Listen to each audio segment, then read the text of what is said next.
quand on parle de virus, tous les laboratoires se sont orientés vers le vaccin. Ce qu'il faut savoir, c'est que le vaccin est une immunité dite adaptative.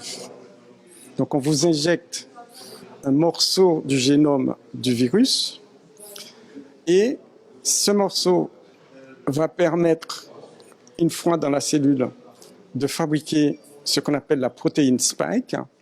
Et cette protéine spike, nos systèmes de défense vont s'entraîner et ils vont fabriquer ce qu'on appelle des anticorps neutralisants. C'est bien.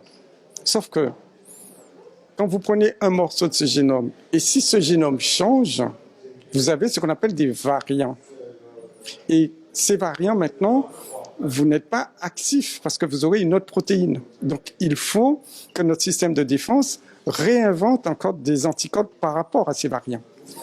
Et nous, ce qu'on a trouvé, au lieu de s'intéresser au virus en lui-même, nous, on s'est intéressé à ce qu'on appelle l'immunité innée, qui est différente de l'immunité adaptative. On ne s'adapte pas à ce qu'on nous a envoyé. Donc, on va voir comment nous, en fait, on va mettre une protection pour que le virus ne puisse pas se multiplier. Et pour cela, on a compris le mécanisme d'action. Le virus, il entre à l'intérieur, ensuite va passer dans plusieurs machines de la cellule pour pouvoir faire ses petits. Il va faire la carapace, il va faire les pointes, il va faire les enzymes, etc. Il met ça dans un petit coin. Et ensuite, il va passer dans une autre machine qu'on appelle des mitochondries. Et là, c'est là que va se fabriquer le disque dur du virus, c'est-à-dire son génome. Et ce disque dur est formé de ce qu'on appelle de bases nucléiques ou des nucléotides. Et ces nucléotides, en fait, si vous empêchez leur fabrication, le virus ne peut pas se fabriquer.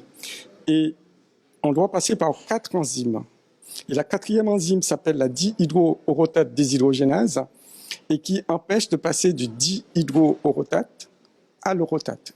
Et si vous n'arrivez pas à l'orotate, vous ne pouvez pas arriver au nucléotide, donc vous ne pouvez pas fabriquer de disque dur de virus, donc vous n'avez pas de petits virions, donc vous ne contaminez plus personne. C'est une très grande découverte parce que c'est une découverte mondiale.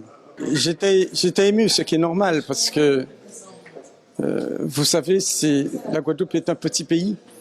Et quand on regarde, c'est un virus mondial, c'est une pandémie. Et qu'un si petit pays arrive à trouver une si grande chose, vous comprenez mon émotion.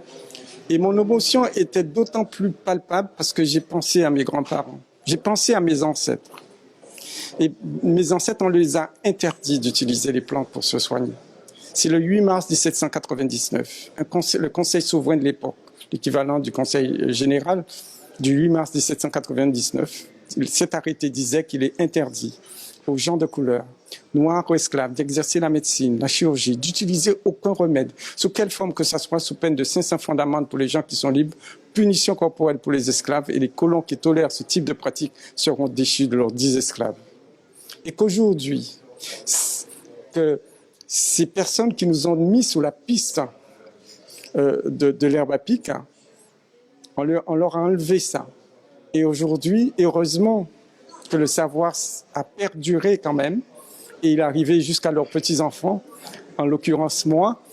Et aujourd'hui, c'est ça que je suis en train de faire revivre, et pour prendre, pas une revanche, mais pour montrer qu'il ne fallait pas interdire aux gens de se soigner. Et aujourd'hui, c'est ce qui peut-être qui va sauver la planète.